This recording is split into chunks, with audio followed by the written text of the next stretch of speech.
ಓಂ ಸದ್ಗುರು ಶ್ರೀ ಶುದ್ಧ ಬ್ರಹ್ಮಣೇ ನಮಃ.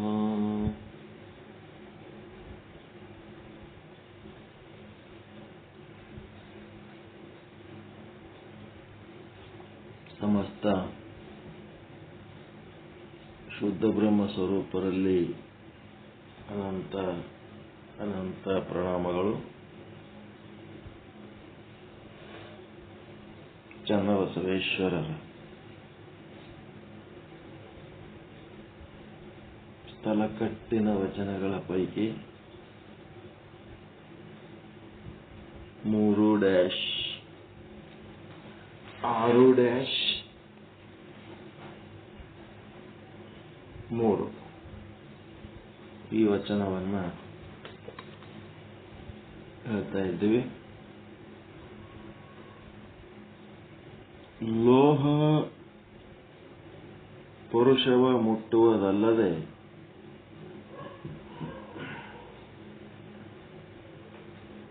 ಪುರುಷವ ಮುಟ್ಟುವುದೇ ಅಯ್ಯ.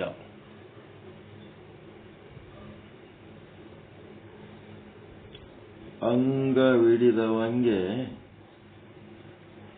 ಪ್ರಸಾದವಲ್ಲದೆ ಲಿಂಗವಿಡಿದವಂಗೆ ಪ್ರಸಾದ ಉಂಟೆ.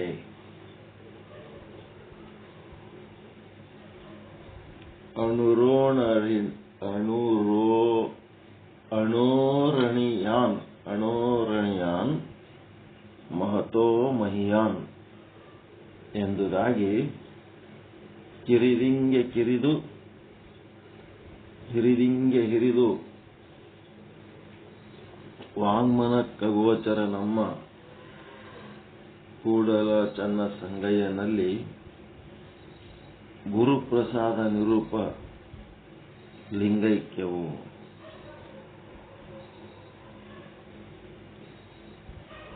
ಪ್ರಸಾದ ಯಾರಿಗಪ್ಪ? ಪ್ರಸಾದಿಯ ಮಹಾಲಿಂಗ ಸ್ಥಳ ಅಂದ್ರೆ ಐಕ್ಯ ಸ್ಥಳದ ಯಾರಿಗೆ? ಈ ದವಾಖಾನಿ ಯಾರಿಗೆ ಅದರಿ? ಇದು ಹಾಸ್ಪಿಟಲ್ ಆರಾಮಿದ್ದವ್ರಿಗೆ ಏನ ರೋಗಿಗಳಿಗೆ.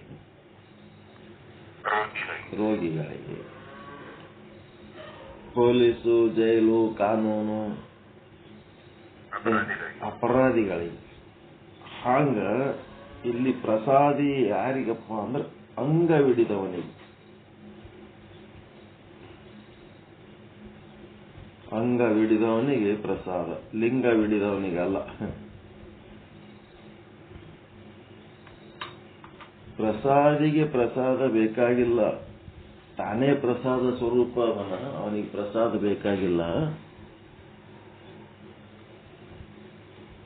ಯಾವನು ಅಂಗವಿಡಿದು ಜೀವಭಾವ ಉಳ್ಳವನಾಗ್ಯಾನ ಅವನು ಈ ದೇಹ ಮೋಹ ಸಂಸಾರ ಮೋಹದೊಳಗ ಮುಳುಗ್ಯಾನ. ಅದರೊಳಗ ದುಃಖ, ಭಯ, ಚಿಂತೆ ಅನುಭವಿಸ್ಲಿಕ್ಕತ್ತನ. ಹುಟ್ಟು ಸಾವುಗಳ ಒಂದು ಭಯ, ಉಪಜೀವನದ ಚಿಂತೆ, ಸಂಸಾರ ಚಿಂತೆ,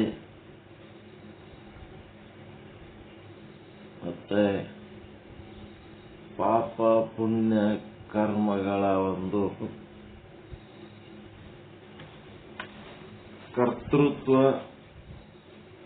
ಅವುಗಳ ಫಲವಾದ ಸುಖ ದುಃಖಗಳ ಭೋಕ್ತೃತ್ವ, ನಾನಾ ರೀತಿ ತನ್ನ ಮೂಲ ಸ್ವರೂಪ ಆತ್ಮ ಅಥವಾ ಶಿವ ಅಥವಾ ಬ್ರಹ್ಮ ಅನ್ನೋದನ್ನು ಮರೆತು ಯಾರು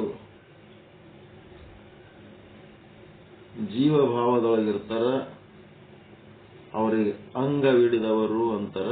ಆ ಅಂಗವಿಡಿದವರಿಗಾಗಿ ಈ ಒಂದು ಆಧ್ಯಾತ್ಮ ಸಾಧನೆ ಪ್ರಸಾದ, ಲಿಂಗವಿಡಿದವರಿಗೆ ಅಲ್ಲ. ಈ ಪುರುಷ ಏನಂದ್ರೆ ಕಬ್ಬಿಣವನ್ನ ಮುಟ್ಟಿ ಬಂಗಾರ ಮಾಡೋದು ಅದ್ರ ಕೆಲಸ, ಪುರುಷದ ಕೆಲಸ. ಪುರುಷ ಹೋಗಿ ಪುರುಷಕ್ಕೆ ಮುಟ್ಟೋದಿಲ್ಲ. ಪುರುಷದ ಸ್ಪರ್ಶ ಅನಾವಶ್ಯಕ. ಪರುಷಕ್ಕ ಕಬ್ಬಿಣಕ್ಕೆ ಮುಟ್ಟಿದ್ರ ಕಬ್ಬಿಣ ಏನಾಗ್ತದ? ಬಂಗಾರ. ಅದಕ್ಕೆ ಕಬ್ಬಿಣವನ್ನ ಬಂಗಾರ ಮಾಡಬೇಕು ಅಂದ್ರೆ ಅಂತ ಒಂದು ಬಂಗಾರ ಮಾಡಬೇಕು, ಬಂಗಾರ ಆಗಬೇಕು ಅನ್ನಂತವ್ರಿಗೆ ಇಂಥ ಪ್ರಸಾದ. ಪ್ರಸಾದಿಗೆ ಪ್ರಸಾದ ಅಲ್ಲ, ಅಂಗವಿಡಿದವನಿಗೆ ಪ್ರಸಾದ, ಲಿಂಗವಿಡಿದವನಿಗೆ ಪ್ರಸಾದ ಅಲ್ಲ. ಆ ಒಂದು ವಿಷಯ ಎಷ್ಟು ಘನವಾದ ವಿಚಾರ ಅದ ಅಂದ್ರೆ ಅಣೋರಣೀಯಾನ್, ಸೂಕ್ಷ್ಮಾತಿ ಸೂಕ್ಷ್ಮ ವಿಚಾರ ಮತ್ತು ಮಹತೋ ಮಹತ್, ಬಹಳ ದೊಡ್ಡ ವಿಚಾರ ಇದು.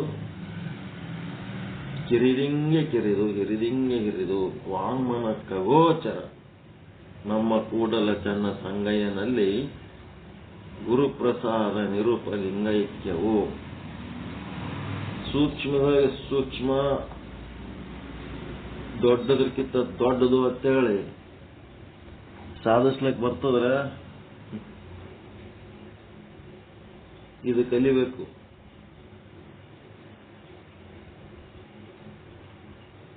ಮಹತೋ ಮಹತ್ ಅಂತ ಹೆಂಗ್ ಸಾಧಿಸ್ತೀರಿ? ಮಹತೋ ಮಹತ್ ಅಂದ್ರೆ ಹೆಂಗ್ ಸಾಧಿಸ್ತೀರಪ್ಪ ಅಂದ್ರೆ, ನಮ್ಮ ಕಣ್ಣಿಗೆ ಇದು ಭೂಮಿ ದೊಡ್ಡದು, ಭೂಮಿಗಿಂತ ನೀರು ದೊಡ್ಡದು. ಎಷ್ಟು ಪಟ್ಟು ದೊಡ್ಡದು?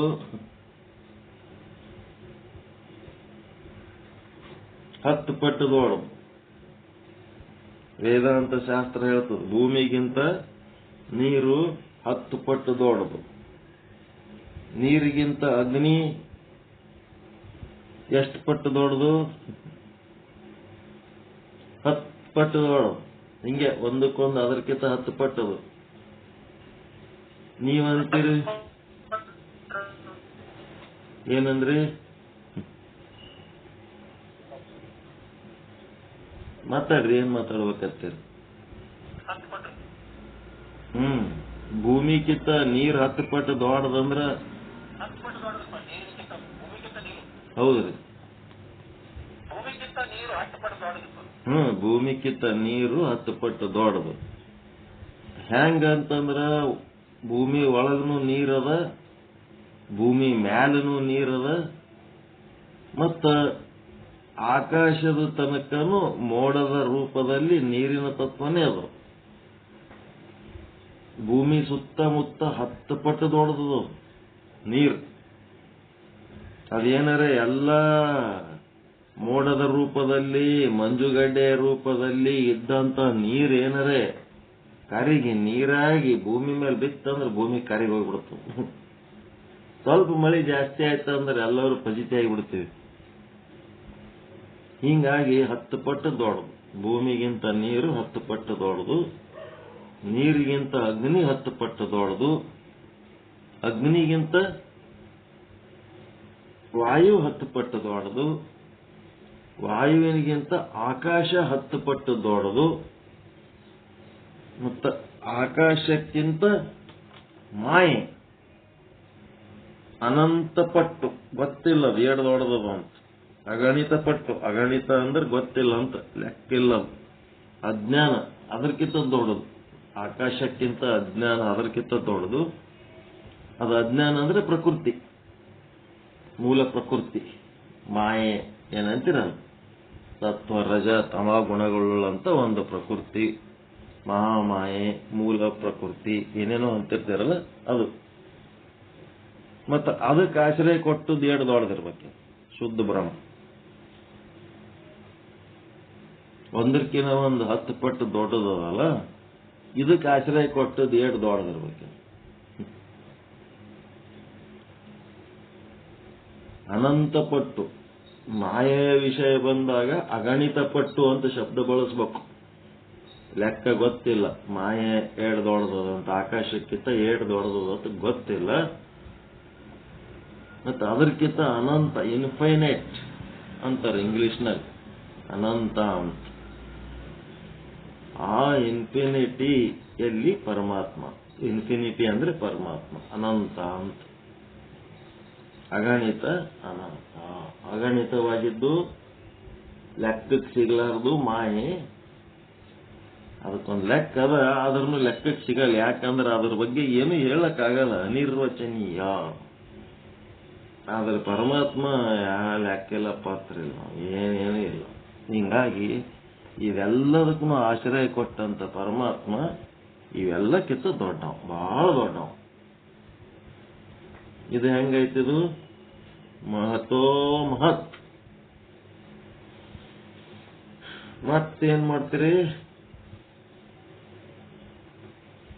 ಸೂಕ್ಷ್ಮಾತಿ ಸೂಕ್ಷ್ಮ, ಅಣುರೋಣರಣೀಯಾನ್, ಬಹಳ ಸೂಕ್ಷ್ಮ. ಇದೇ ಹೆಂಗ್ ಸಾಧನೆ ಮಾಡ್ತೀರಿ?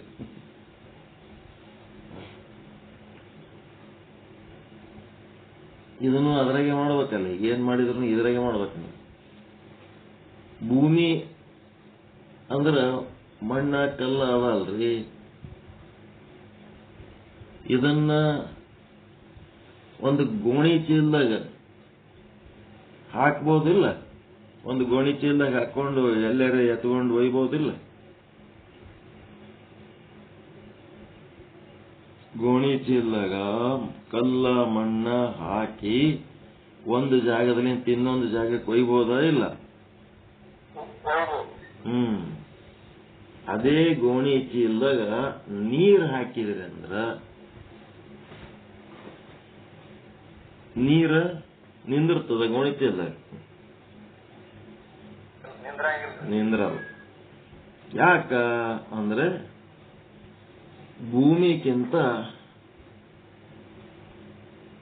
ಭೂಮಿನೇ ಇಡೀ ಜಗತ್ತಿನೊಳಗೆ ಅತ್ಯಂತ ಕಠಿಣವಾದ ವಸ್ತು. ಇಡೀ ವಿಶ್ವದೊಳಗೆ ಕಠಿಣಾತಿ ಕಠಿಣ ವಸ್ತು ಭೂಮಿ. ವಜ್ರ ಸಹಿತ ಭೂಮಿ ಒಳಗೆ ಹುಟ್ಟುತ್ತದೆ. ಈಗೇನಾಯ್ತು? ಭೂಮಿಗಿಂತ ನೀರು ಏನಾಯ್ತು? ಸೂಕ್ಷ್ಮ ಆಯ್ತು. ನೀರು ಸೂಕ್ಷ್ಮ ಇದ್ದದ್ದಕ್ಕ ಅದು ಏನ್ ಮಾಡ್ಲಕತ್ತದ? ಹರ್ಕೊಂಡು ಹೋಗ್ಲಕತ್ತದ. ಮಣ್ಣು ಹರ್ಕೊಂಡು ಹೋಗಲ್ಲ, ನೀರು ಹರ್ಕೊಂಡು ಹೋಗ್ತದ. ಯಾಕೆ ಹರ್ಕೊಂಡು ಹೋಗ್ತದ? ಮಣ್ಣು ಹರ್ಕೊಂಡು ಹೋಗ್ತದ, ಮಣ್ಣು ಹರ್ಕೊಂಡು ಹೋಗಲ್ಲ, ನೀರು ಹರ್ಕೊಂಡು ಹೋಗ್ತದ. ಯಾಕ? ಗೋಣಿ ಚೀಲ ಅಂದ್ರೆ ಇದು ನೀರು ಹರ್ಕೊಂಡು ಹೋಗ್ತದ, ಮಣ್ಣು ಹರ್ಕೊಂಡು ಹೋಗಲ್ಲ. ಯಾಕ?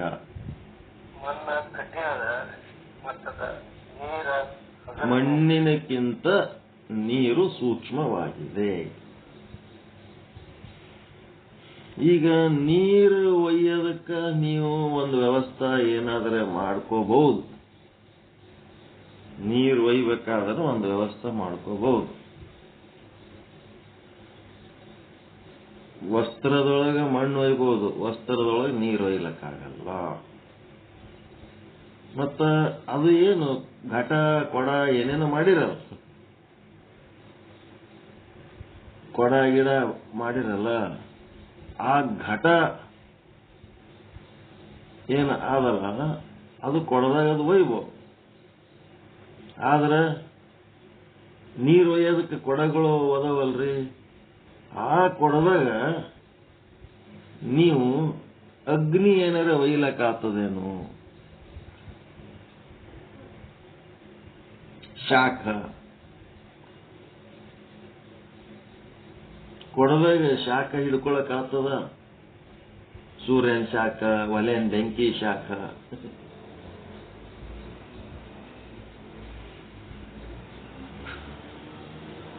ಶಾಖ ಉಳಿತದೇನ್ರಿ? ನಿಮ್ ಬಿಸಿ ನೀರೇ ಹಾಕಿದ್ರಂದ್ರೂ ಒಂದು ಸುಡ ನೀರೇ ಹಾಕ್ತಿವ್ರಿ ಕೊಡದಾಗ ಅಂತಂದ್ರ ಶಾಖ ನಿಲ್ತದೇನದ್ರಾಗ? ಕೊಡದಾಗ ಶಾಖ ಸಂಗ್ರಹ ಮಾಡ್ಬೇಕಂತೇಳಿ ಬಿಸಿ ನೀರೇ ಹಾಕಿರಿ ಅನ್ಕೊಳ್ರಿ ಕೊಡದಾಗ, ಅದು ಶಾಖ ಕೊಡದಾಗ ಹಂಗೆ ಉಳಿತದೇನಂತ ಕೇಳಕತ್ತೇನೆ.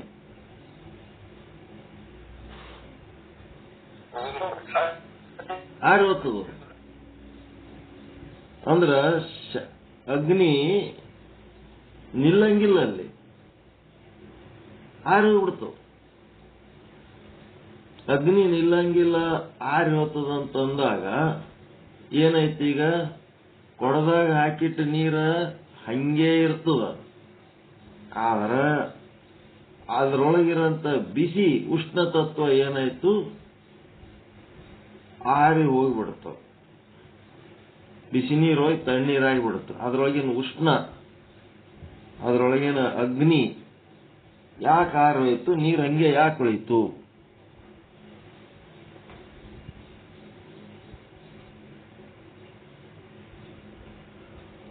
ಇದು ಹೇಳಕ್ ಬರ್ಬೇಕು ನಿಮಗ.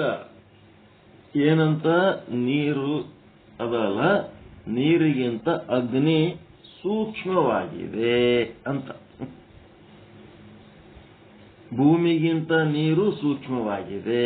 ಅಲ್ಲಿ ನೀರು ನಿಂದ್ರಂಗಿಲ್ಲ ಗೋಣಿ ಚೀಲದಾಗ. ಮತ್ತ ಮುಂದೇನಾಯ್ತು, ಘಟದೊಳಗ ಉಷ್ಣ ನಿಂದ್ರಂಗಿಲ್ಲ, ಜಲ ಅಷ್ಟೇ ನಿಂದಿರ್ತದ ಅಂತಂದ್ರೆ ಏನಾಯ್ತು, ಜಲಕ್ಕಿಂತ ಅಗ್ನಿ ಸೂಕ್ಷ್ಮವಾಗಿದೆ. ತಿಳಿಲಕತ್ತದ ಇಲ್ಲ? ಗಪ್ ಕೂತ ನಾ ಏನ್ ಮಾಡಕ್ಕಾಗಲ್ಲ. ಜಲಕ್ಕಿಂತ ಅಗ್ನಿ ಸೂಕ್ಷ್ಮವಾಗಿದೆ. ಜಲಕ್ಕಿಂತ ಅಗ್ನಿ ಸೂಕ್ಷ್ಮ.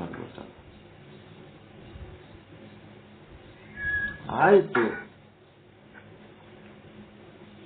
ಅಗ್ನಿಗೆ ಏನ್ ಬೇಕು? ಗಾಳಿ ಬೇಕು. ಅಗ್ನಿಗೆ ಗಾಳಿ ಬೇಕು. ಗಾಳಿ ಇಲ್ಲ ಅಂತಂದ್ರೆ ಅಗ್ನಿ ಆರಿ ಹೋಗ್ಬಿಡ್ತು.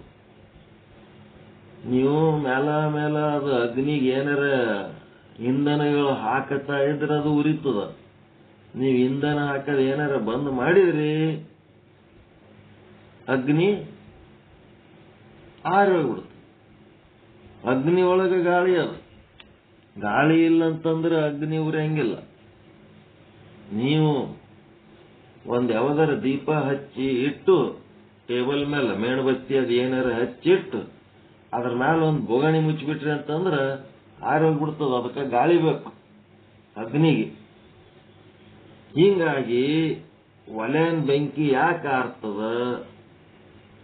ಎಲ್ಲೇರೆ ಹಚ್ಚಿದ ಬೆಂಕಿ ಇಂಧನ ಇರ್ಲಿಲ್ಲ ಅಂತಂದ್ರ ಅದು ಯಾಕೆ ಆರಿ ಹೋಗ್ಬಿಡ್ತದ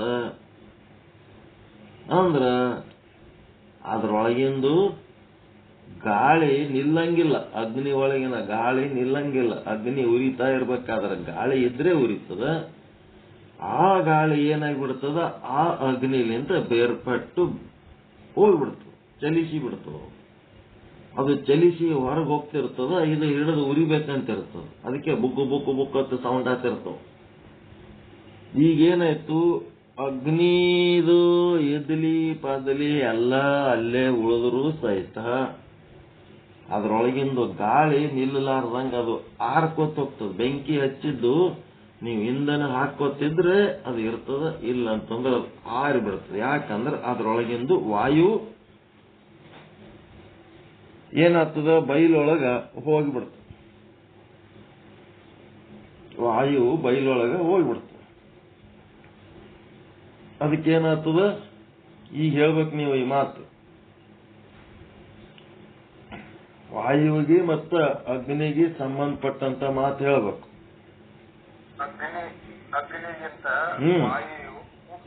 ಅಗ್ನಿಗಿಂತ ವಾಯು ಸೂಕ್ಷ್ಮವಾಗಿರುವ ಕಾರಣ ಅಗ್ನಿಯ ಜೊತೆಗೆ ವಾಯು ನಿಲ್ಲುವುದಿಲ್ಲ.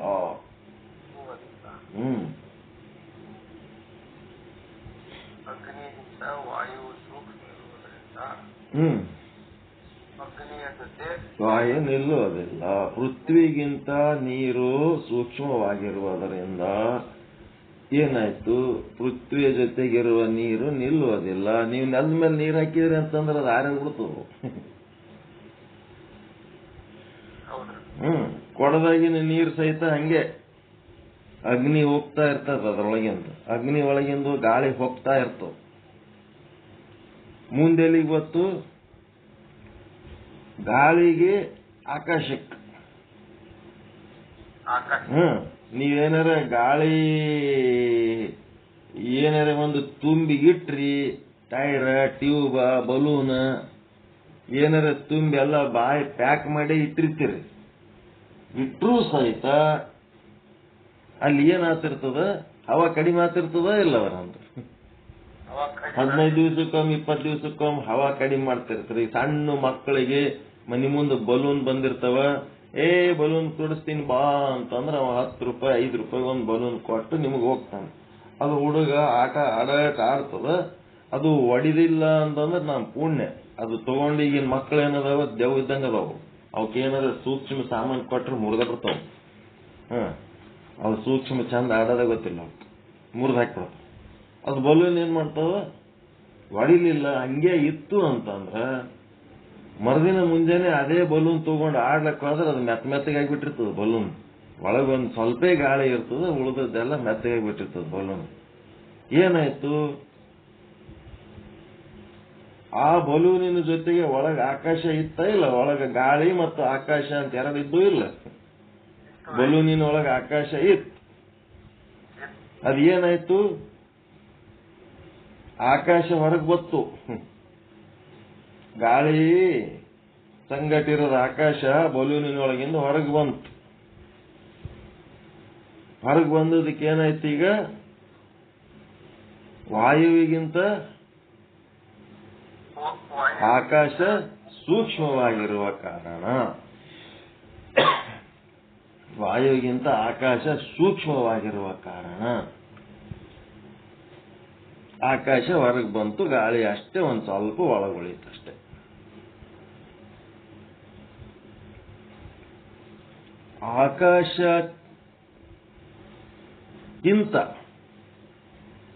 ಆಕಾಶಕ್ಕಿಂತ ಸೂಕ್ಷ್ಮವಾಗಿದ್ದು ಯಾವುದು ಅಂದ್ರೆ ಅಜ್ಞಾನ. ಆಕಾಶನೇ ನಮ್ಮ ಅನುಭವಕ್ಕೆ ಬರ್ಲಾರ್ದಂಗ, ಗಾಳಿ ಅಷ್ಟೇ ನಮ್ಮ ಸ್ಪರ್ಶಕ್ಕೆ ಬರ್ತದ, ಆಕಾಶ ನಮ್ಗ ಅನುಭವಕ್ಕೆ ಬರಂಗಿಲ್ಲ. ಆಕಾಶ ಯಾವಾಗ ಅನುಭವಕ್ಕೆ ಬರ್ತದ ಗೊತ್ತದ, ರೋಡ್ ಮೇಲೆ ಸ್ಟ್ರೈಕ್ ಮಾಡೋರು ಕೂತು ರೋಡ್ ಬ್ಲಾಕ್ ಮಾಡ್ತಾರ, ಅವಾಗ ಗೊತ್ತಾಗ್ತದ. ಈ ಅಂತ ಗಾಡಿ ಬಿಟ್ಕೊಂಡು ಅಡ್ಡಾಡ್ತಿರ್ತೀವಿ, ಆಕಾಶದ ಅನುಭವನೇ ಗೊತ್ತಿಲ್ಲ. ನಡ್ಬರ್ಕ್ ಏನಾರ ಬ್ಲಾಕ್ ಆಯ್ತು, ರೋಡ್ ಕೆಟ್ಟತು, ಅಥವಾ ಉಸಿರಾಡಿಸೋ ಟೈಮ್ನೊಳಗ ಮೂಗು ಬಂದಾಯ್ತು, ಗಂಟಲ್ದಾಗ ಕಫ ಹೆಚ್ಚಾಯ್ತು, ಅಲ್ಲಿ ಆಕಾಶದ ಕೊರತೆ ಆದಾಗ ಅಷ್ಟೇ ಆಕಾಶದ ಸಮಸ್ಯೆ. ರೋಡೇ ಟ್ರಾಫಿಕ್ ಜಾಮ್ ಆಯ್ತು, ಎಕ್ಕಡಿ ಹೋಲಕ್ ಬರಂಗಿಲ್ಲ, ನಡ್ಬರ್ಕ್ ಸಿಕ್ಕೊಂಡ್ ಬಿಡ್ತೀವಿ. ಎಲ್ಲ ಗಾಡಿಗಳು ಕೆಟ್ಟ ಹೊಗಿ ಬಿಡ್ತಿರ್ತಾವ. ಯಾವನೋ ಒಬ್ಬ ಗುಟ್ಕ ತಿಂದು ಉಗುಳ್ತಿರ್ತಾನ ಆಜು ಬಾಜು ಪುಚಕ್ ಪುಚಕ್. ಮತ್ತೊಬ್ಬ ಯಾವನೋ ಸ್ಮೋಕಿಂಗ್ ಮಾಡ್ತಿರ್ತಾನ, ರೋಡ್ ಬ್ಲಾಕ್ ಆಗ್ಯದ ಅಷ್ಟ್ರಾಗೆ ಒಂದು ಸಿಗರೇಟ್ ಹಚ್ತಾನ. ಎಲ್ಲ ವಾಸನೆಗಳ ಮಧ್ಯೆ, ಬಿಸಿಲಿನ ಮಧ್ಯೆ, ಕೆಳಗೆ ಮಳೆ ನೀರು ಮೊಳಕಾಲಷ್ಟು ನೀರು ಹರಿತಿರ್ತಾವ, ಸಿಕ್ಕೊಂಡ್ಬಿದ್ದಿರ್ತೀವಿ ರೋಡ್ ಬ್ಲಾಕ್ ಆಗಿ. ಆಕಾಶದ ಸಮಸ್ಯೆ. ಹಿಂಗಾಗಿ ಆಕಾಶನೇ ನಮ್ಮ ಅನುಭವಕ್ಕೆ ಬರಂಗಿಲ್ಲ ಅಂದಮೇಲೆ ಅದಕ್ಕಿಂತ 10 ಪಟ್ಟು ದೊಡ್ಡದು ಇದ್ರೂ ಸಹಿತ ಅಜ್ಞಾನ ನಮ್ಮ ಅನುಭವಕ್ಕೆ ಬರಂಗಿಲ್ಲ. ನಮಗ ಗೊತ್ತಿಲ್ಲ ಅನ್ನೋದೇ ನಮ್ಮ ಅನುಭವಕ್ಕೆ ಬರಂಗಿಲ್ಲ. ದೊಡ್ಡ ಸಮಸ್ಯೆ ಅದು. ಮತ್ತು ಅಜ್ಞಾನಕ್ಕೆ ನಮ್ಮ ಅನುಭವಕ್ಕೆ ಬರಂಗಿಲ್ಲ ಅಂತಂದ್ಮೇಲೆ ನಮಗೆ ಗೊತ್ತಿಲ್ಲ ಅನ್ನೋದೇ ಗೊತ್ತಾಗಲ್ಲ. ಗೊತ್ತಿಲ್ಲ ಅನ್ನೋದೇ ಅಜ್ಞಾನ, ಗೊತ್ತಿಲ್ಲ ಅನ್ನೋದೇ ಗೊತ್ತಾಗಂಗಿಲ್ಲ. ಎಂಥ ಸಮಸ್ಯೆ ಇದು. ಗೊತ್ತಿಲ್ಲ ಅನ್ನೋದು ಗೊತ್ತಾಯ್ತು ಅಂತಂದ್ರೆ ಗೊತ್ತು ಮಾಡ್ಕೊಳಕ್ ಪ್ರಯತ್ನ ಮಾಡ್ತೀವಿ. ಗೊತ್ತಿಲ್ಲ ಅನ್ನೋದೇ ಗೊತ್ತಿಲ್ಲ ಅಂದ್ರೆ ಏನ್ ಮಾಡ್ಬೇಕು? ಪ್ರಯತ್ನ ಎದ್ರ ಪ್ರಯತ್ನ ಮಾಡ್ಬೇಕು? ಗೊತ್ತಿಲ್ಲ ಅನ್ನೋದೇ ಗೊತ್ತಿಲ್ಲ ಅಂದ್ಮೇಲೆ ಏನ್ ಪ್ರಯತ್ನ ಮಾಡ್ಬೇಕು? ಅದಕ್ಕೆ ಅಜ್ಞಾನ ಅನ್ನೋದು ಏನದ ಆಕಾಶಕ್ಕಿಂತ ಸೂಕ್ಷ್ಮ. ಅದು ನಮ್ಮ ಅನುಭವಕ್ಕೆ ಬರ್ಬೇಕಾದ್ರ ಗೊತ್ತಿಲ್ಲದೆ ಹೋಗಿ ಯಾರ್ಯಾರಿಗೋ ಬಡ್ಡಿ ಕೊಟ್ಟಿರ್ತೀರಿ, ಯಾರ್ಯಾರಿಗೋ ಏನೇನೋ ವ್ಯವಹಾರ ಮಾಡಿರ್ತೀರಿ, ತಾಳಿ ಕಟ್ಟಿ ಮದುವೆ ಮಾಡ್ಕೊಂಡ್ಬಿಟ್ಟಿರ್ತೀರಿ, ಅಥವಾ ಗಂಡನ ಮನೆಗೆ ಬಂದಿರ್ತೀರಿ. ಗೊತ್ತಿಲ್ಲ ಅದಕ್ಕೆ, ಅವ ಎಂಥವದನಂತ ಗೊತ್ತಿಲ್ಲ, ಈಕೆ ಎಂಥಕ್ಕೆದವತ್ತ ಗೊತ್ತಿಲ್ಲ. ಸುತ್ತಮುತ್ತ ಇರುವ ಜನ ಇವ್ರಿಗೆ ಎಂಥವ್ರತ್ತ ಗೊತ್ತಿಲ್ಲದಕ್ಕೆ ಅವ್ರ ಜೊತೆಗೆ ವ್ಯವಹಾರ ಮಾಡ್ತೀರಿ. ವ್ಯವಹಾರ ಮಾಡಿದಾಗ ಅವರು ಎಂಥವ್ರದರತ್ತ ಗೊತ್ತಾತು. ಆ ಗೊತ್ತಿಲ್ಲ ಅನ್ನೋದು ಅವಾಗ ಗೊತ್ತಾತು. ಇದು ಗೊತ್ತಿದ್ದಿದ್ದಿಲ್ಲ ನೋಡಪ್ಪ, ಹೋಗಿ ಮೋಸವಾದೆವು. ಅಥವಾ ನಮಗೆ ಎಲ್ಲರೂ ಮೋಸ ಮಾಡೋರು ಇರಂಗಿಲ್ಲ, ಉದ್ಧಾರ ಮಾಡೋರ್ನು ಇರ್ತಾರೆ. ಉದ್ಧಾರ ಮಾಡೋರು ಇರ್ತಾರೆ. ಜಗತ್ತಿನ ತುಂಬಾ ಮೋಸಗಾರರೇ ಇದ್ದೊತ್ನಾಗ ಉದ್ಧಾರ ಮಾಡೋರ್ನು ಒಂದೊಂದ್ ಸಾರಿ ನಮ್ಮ ಜೀವನದಾಗ ಬಂದಾಗ ಅವ್ರಿಗೆ ಸಹಿತ ನಾವು ಎಲ್ಲಿ ಮೋಸ ಮಾಡ್ತಾರೋ ಅಂತ ಅವ್ರಿಗೆ ಅದೇ ದೃಷ್ಟಿಲಿ ಅಂತ ನೋಡ್ತಿರ್ತೀವಿ. ಉದ್ಧಾರ ಮಾಡೋರು ಇರ್ತಾರೆ. ಈಗ ಈಗ ಇರೋ ಮನಿ ಕೊಟ್ಟಂತ ಓನರ್ ನಮಗ್ ಉದ್ಧಾರ ಮಾಡ್ಲಕ್ ಬಂದು ಕೊಟ್ಟ. ಸುತ್ತಮುತ್ತಿನವರು 15 ಲಕ್ಷ, 12 ಲಕ್ಷ, 10 ಲಕ್ಷ ಈ ರೇಟಿಗೆ ಕೊಡ್ತಿದ್ದೆ ಅಂತಂದ್ರ ನಮ್ದೊಂದು 50,000 ಇಟ್ಕೋ, ನಿಂದೊಂದು 50,000 ಇಟ್ಕೋ ಅಂತೇಳಿ ಸುತ್ತಮುತ್ತ ಎಲ್ಲರೂ ಅವ್ರಿಗೆ ರೊಕ್ಕ ಕೊಟ್ಟಿದ್ರು. 25 ವರ್ಷದ ಹಿಂದೆ 2000 ಇಸ್ವಿಗೆ ಅದೇ ಹೇಳಿದ್ರು ಅವ್ರು, ಇಷ್ಟೊಂದು ರೊಕ್ಕ ಕೊಟ್ಟಾರ ಸ್ವಾಮಿ, 15 ಲಕ್ಷ, 12 ಲಕ್ಷ, 10 ಲಕ್ಷ ಹಿಂಗೆ ಸುತ್ತಮುತ್ತನವ್ರು ಕೊಟ್ಟಾರ. ಈ ರೇಟಿಗೆ ಕೊಟ್ರೆ ನನಗೆ ಕೊಡು, ಈ ರೇಟಿಗೆ ಕೊಟ್ರೆ ನನಗೆ ಕೊಡು ಅಂತೇಳಿ ಎಲ್ಲ ಇಟ್ಟಾರ ನನ್ನ ಹತ್ರ. ಅವರೆಲ್ಲರೂ ಮನಿ ಇದ್ದವ್ರೇ ಅದಾರ. ನಾನು ಅವ್ರಿಗೆ ಮನಿ ಕೊಟ್ರ ಬಾಡಿಗೆ ಕೊಟ್ಟು ವ್ಯಾಪಾರ ಮಾಡ್ತಾರ ಅವ್ರಷ್ಟೇ. ಇನ್ನೊಂದಿಷ್ಟು ರೊಕ್ಕಕ್ಕೆ ಅನುಕೂಲ ಮಾಡ್ಕೋತಾರೆ ಹೊರತು ಅವ್ರೇನು ಇದ್ದು ಸುಖ ಪಡಂಗಿಲ್ಲ. ನಿನಗೆ ಮನಿ ಇಲ್ಲ, ಬಡವಾದಿ, ಅದಕ್ಕೆ ನಿನಗೆ ಮನಿ ಕೊಟ್ರೆ ಅದು ನನಗೆ ಆಶೀರ್ವಾದ ಆಗ್ತದ ಅಂತ ವೆಂಕಟೇಶ್ವರ ನನಗೆ ಹೇಳ್ಯಾನ. ತಿರುಪತಿ ವೆಂಕಟೇಶ್ವರನ ಭಕ್ತ. ಮನಿ ಇಲ್ಲದವ್ರಿಗೆ ಮನಿ ಕೊಡ್ಬೇಕಪ್ಪ, ಮನಿ ಇದ್ದವ್ರಿಗೆ ಮನಿ ಕೊಡಬೇಡ, ವ್ಯಾಪಾರ ಮಾಡೋರಿಗೆ ಮನಿ ಕೊಡಬೇಡ ಅಂತ ಹೇಳ್ಯಾನ. ಅದಕ್ಕೆ ನಿನಗೆ ಮನಿ ಇಲ್ಲ, ನಿನಗೆ ಕೊಡ್ಲಕತ್ತೀನಿ. ನನಗೆ ಕೊಡ್ಲಕತ್ತಿದೆ ಅಂದೆ, ಮನಿ ಹಿಡ್ದೋಡು ತೊಗೊಂಡು ಏನ್ ಮಾಡ್ಲ? ನನಗೆ 2 ರೂಮ್ ಬೇಕಷ್ಟೇ. 2 ರೂಮ್ ಯಾಕ, ನೀ ಬೆಕ್ಕದ್ ಮಾಡು, ಮುಂದೆ ನಿನಗೆ ಇದು ಉಪಯೋಗ ಆಗ್ತದ, ತಗೋ ಅಂತ ಹೇಳಕ್ಕೆ ಕೊಟ್. ಈಗ ಅದು ಮಾರಿದ್ರೆ 1.5-2 ಕೋಟಿ ರೂಪಾಯಿ ಮನಿ ನಡು ಊರಾಗ.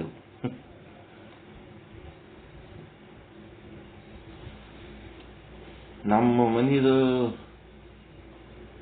ಒಂದು 3 ಅಂಶ ಅದ. ನಮ್ಮ ಬಗಲನ್ ಮನಿ ಅದ್ರ 3 ಪಟ್ಟು ಇದೆ ನಮ್ಮ ಮನಿ. ಅವ್ರೆಷ್ಟು ಹೇಳಕತ್ತಾರ? 75 ಲಕ್ಷ ಹೇಳಕತ್ತಾರ. ಅದರ ಲೆಕ್ಕದ ಪ್ರಕಾರ ನೋಡಿದ್ರೆ ನಮ್ದು 2-2.5 ಕೋಟಿ ಇರ್ಬೋದು ಈ ಮನಿ ಅಂತ ಅಂದಾಜು. ಅದು ಹಣೆ ಬರದಾಗ ಮಾರಿದ್ರೆ ಏಟ್ ಬರ್ಬೇಕು, ಏಟ್ ಹೋಗ್ಬೇಕು, ಅದೇನೇನು ಆಗ್ತಿರ್ತೋ ಅದು ಬೇರೆ ವಿಷಯ. ಆದ್ರೆ ಇಲ್ಲಿ ಹೇಳಕತ್ತದ್ದೇನಂದ್ರ ನಮಗ ಉದ್ಧಾರ ಮಾಡ್ಬೇಕಂತೇಳಿ ದೇವರೇ ಬಂದಾಗ ಸಹಿತ ಅವನಿಗೆ ಸಹಿತ ಸಂಶಯದಿಂದ ನೋಡಂತ ಕಾಲ, ಅಜ್ಞಾನ ಈ ರೀತಿ ನಮಗ ಮಾಡ್ತಿರ್ತ. ಈಗೇನಾಯ್ತು, ಈ ಅಜ್ಞಾನ ಗೊತ್ತಿಲ್ಲ ಅನ್ನೋದೇ ನಮ್ಮ ಗಮನಕ್ಕೆ ಬರಂಗಿಲ್ಲ. ಮತ್ತ ಇಲ್ಲಿ ನಾನು ಪ್ರತಿ ಸಲ ನಿಮಗೆ ಗೊತ್ತಾದ ಇಲ್ಲ ಅಂತೇಳಿ ನಿಮಗೆ ಗೊತ್ತಿಲ್ಲದನ್ನ ನಿಮ್ಮ ಗಮನಕ್ಕೆ ತಂದಾಗ ನನಗದು ಅಧಿಕಾರ ಆದ ಅನ್ನೋದಕ್ಕೆ ನಾ ಕೇಳಿ ನಿಮಗೆ ಗೊತ್ತಿಲ್ಲದನ್ನ ನಿಮಗೆ ಗಮನಕ್ಕೆ ತಂದು ನಿಮಗೆ ಗೊತ್ತು ಮಾಡ್ತಿರ್ತೀನಿ. ಬ್ಯಾರೆ ಯಾರೇ ನಿಮಗಿದು ಗೊತ್ತಿಲ್ಲ ಅಂತಂದ್ರೆ ಸುಮ್ಮಿರ್ತೀರ? ನನಗೆಲ್ಲ ಗೊತ್ತದ ಹೇಳು, ನನಗೆಲ್ಲ ಗೊತ್ತದ ಹೇಳು, ನೀನೇನು ಹೇಳ್ತೀವಿ, ನನಗೆಲ್ಲ ಗೊತ್ತದ ಹೇಳು, ಎಲ್ಲ ಕಡೆ ಹಿಂಗೆ ಮಾತಾಡ್ತಿರ್ತೀರಿ.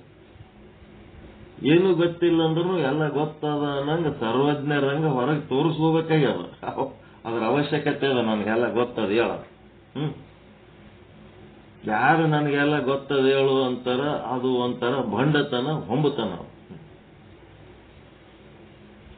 ನಮಗೇನು ಗೊತ್ತಿಲ್ಲ ಅನ್ನೋದು ಪ್ರಾಮಾಣಿಕವಾಗಿ ತಿಳ್ಕೊಂಡು ಗೊತ್ತಿಲ್ಲದನ್ನ ಗೊತ್ತು ಮಾಡ್ಕೋಬೇಕು ಅಂತೇಳಿ ಕಲಿಯುವಿಕೆಯ ಪ್ರೋಸೆಸ್ ಏನದಲ್ಲ, ಅದು ನಿಜವಾದ ವಿನಯ ವಿಧೇಯತೆ. ಈ ಬಂಡತನ ಹೊಂಬತನಗಳಿದ್ದಾಗ ಏನಾಗ್ತದ, ಇರಪ್ಪ ನೀನು ಪಾಲಿಗೆ ನೀನು ದೊಡ್ಡ ಮನುಷ್ಯ ಆದಿ ಅಂತೇಳಿ ಸೈಡಿಗೆ ಇಡಬೇಕಾಗ್ತದ. ಅದಕ್ಕೆ ನಾವು ತಲೆ ಮೇಲೆ ಇಟ್ಕೊಳಕ್ ಆಗಂಗಿಲ್ಲ, ಗೌರವ ಕೊಡಕ್ ಆಗಂಗಿಲ್ಲ. ವಿನಯ ಇಲ್ಲದ ವ್ಯಕ್ತಿಗಳಿಗೆ ಗೌರವ ಕೊಡೋದ್ರಾಗ ಅರ್ಥ ಇಲ್ಲ. ಅದಕ್ಕೇನಾಯ್ತು ಈಗ?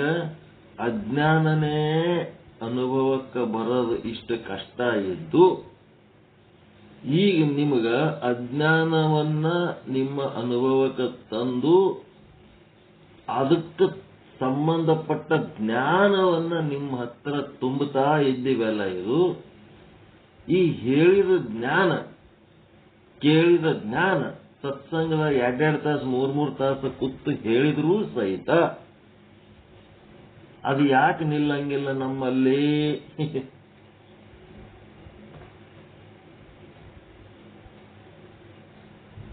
ಭೂಮಿಗಿಂತ ನೀರು ನಿಲ್ಲಂಗಿಲ್ಲ, ನೀರಿಗಿಂತ ಅಗ್ನಿ ನಿಲ್ಲಂಗಿಲ್ಲ, ಅಗ್ನಿಗಿಂತ ವಾಯು ನಿಲ್ಲಂಗಿಲ್ಲ, ವಾಯುವಿಗಿಂತ ಆಕಾಶ ನಿಲ್ಲಂಗಿಲ್ಲ, ಆಕಾಶಕ್ಕಿಂತ ಅಜ್ಞಾನ ನಿಲ್ಲಂಗಿಲ್ಲ, ಅಜ್ಞಾನಕ್ಕಿಂತ ಈ ಬ್ರಹ್ಮಜ್ಞಾನ ನಿಲ್ಲಂಗಿಲ್ಲ. ಯಾಕ?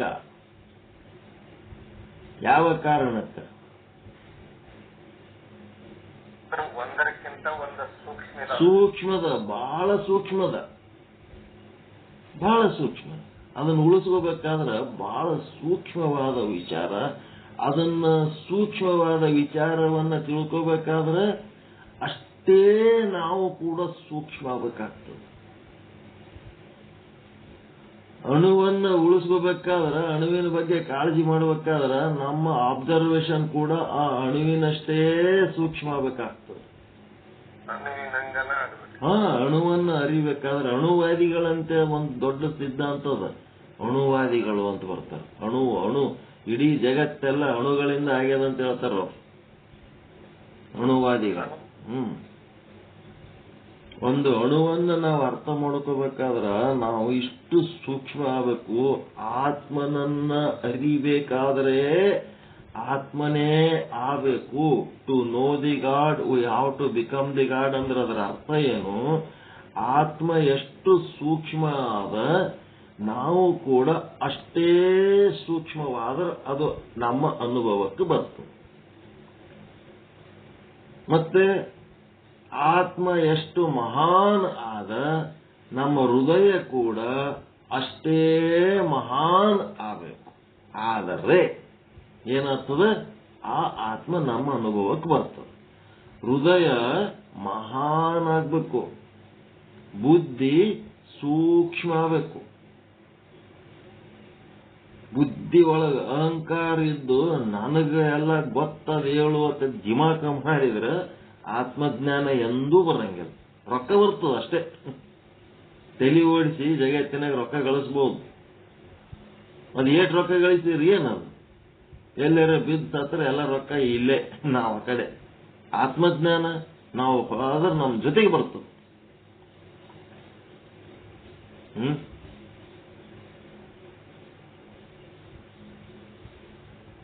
ಗೊತ್ತಾಯ್ತಾ?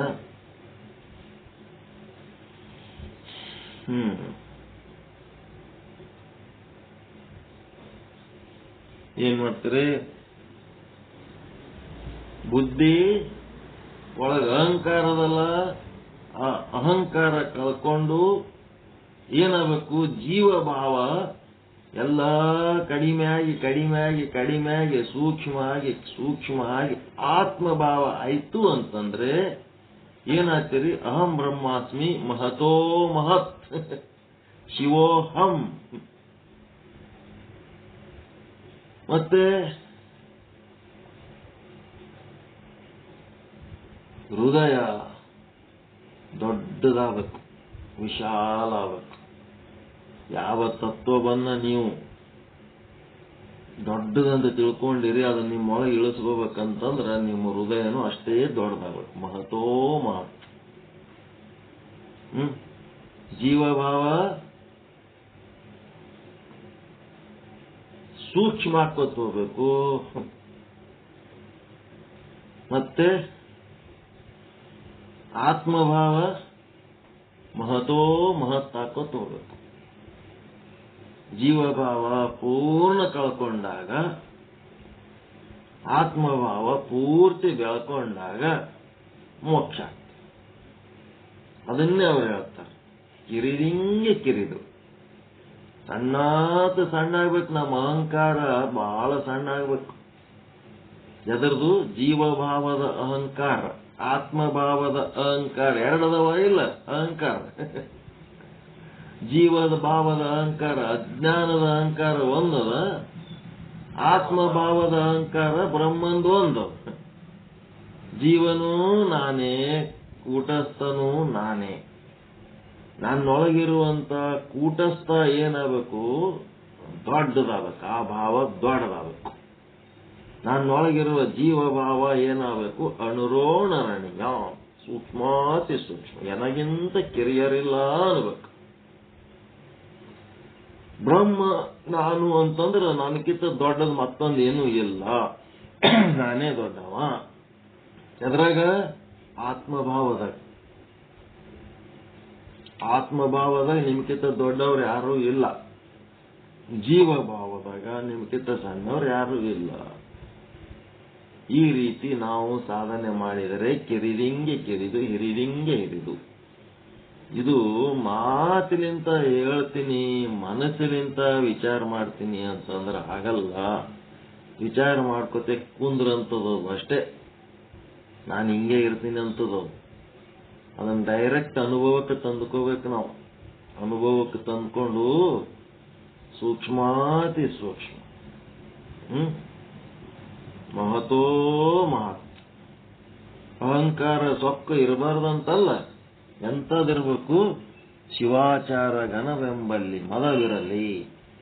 ನಮ್ಮ ಶಿವಾಚಾರದ ಸಾಧನಾ ಮಾರ್ಗ ಏನಾದಲ್ಲ, ನಮ್ಮ ಹಿಡಿದ ಮಾರ್ಗ ಅತ್ಯಂತ ಶ್ರೇಷ್ಠ ಆದ ಅನ್ನೋದ್ರ ಬಗ್ಗೆ ನಿಮಗೆ ವಿಶ್ವಾಸ ಇದ್ರೆ ಅದರ ಬಗ್ಗೆ ಮದ ಇರಲಿ, ಏನ್ ತೊಂದರೆ ಇಲ್ಲ. ಅತ್ಯಂತ ಶ್ರೇಷ್ಠವಾದ ಮಾರ್ಗದಲ್ಲಿ ನಾವು ಅದೀವಿ ಅನ್ನೋಂಥ ತೊಂದರೆ ಇಲ್ಲ, ಅನ್ಕೋಬಹುದು, ಏನ್ ತೊಂದರೆ. ಅದಕ್ಕೆ ನಮ್ಮ ಕೂಡಲ ಚನ್ನ ಸಂಗಯ್ಯನಲ್ಲಿ ಗುರುಪ್ರಸಾದ ಏನಪ್ಪ? ನಿರೂಪಲಿಂಗೈಕ್ಯವು. ನಿರೂಪ ಅಂದ್ರೆ ಅಲ್ಲಿ ರೂಪನೇ ಇಲ್ಲ. ಹೆಂಗ್ ಮಾಡ್ತೀರಿ ರೂಪ? ಸೂಕ್ಷ್ಮದಕ್ಕಿಂತ ಸೂಕ್ಷ್ಮ ಅಂದ್ರೆ ಅಲ್ಲಿನೂ ರೂಪ ಇಲ್ಲ, ದೊಡ್ಡದಕ್ಕಿಂತ ದೊಡ್ಡದಂದ್ರೆ ಅಲ್ಲಿನೂ ರೂಪ ಇಲ್ಲ. ರೂಪ ಇಲ್ಲ. ಸಣ್ಣದಂತಂದ್ರೆ ಒಂದು ರೂಪ ಅದ, ದೊಡ್ಡದಂತಂದ್ರೆ ಒಂದು ರೂಪ ಅದ. ಮಹತೋ ಮಹತ್. ನೀವು ಏಳು ದೊಡ್ಡದಂತೀರಿ, ಅದಕ್ಕೆ ದಾಟಿದ್ದಂಥದ್ದು ಚೈತನ್ಯ. ನೀವು ಎಷ್ಟು ಸಣ್ಣದಂತೀರಿ, ಅದಕ್ಕಿಂತ ಸಣ್ಣದದು ಸೂಕ್ಷ್ಮ ಚೈತನ್ಯ. ಸೂಕ್ಷ್ಮಾತಿ ಸೂಕ್ಷ್ಮ. ಈಗ ನೀವೇನು ಕೆಲವೊಂದ್ ಸಾರಿ ಬಂಗಾರ ತಗೊಳಕ್ ಹೋದ ಹೊತ್ನಾಗ ಯಾರೋ ಹೇಳ್ಬಿಡ್ತಾರ,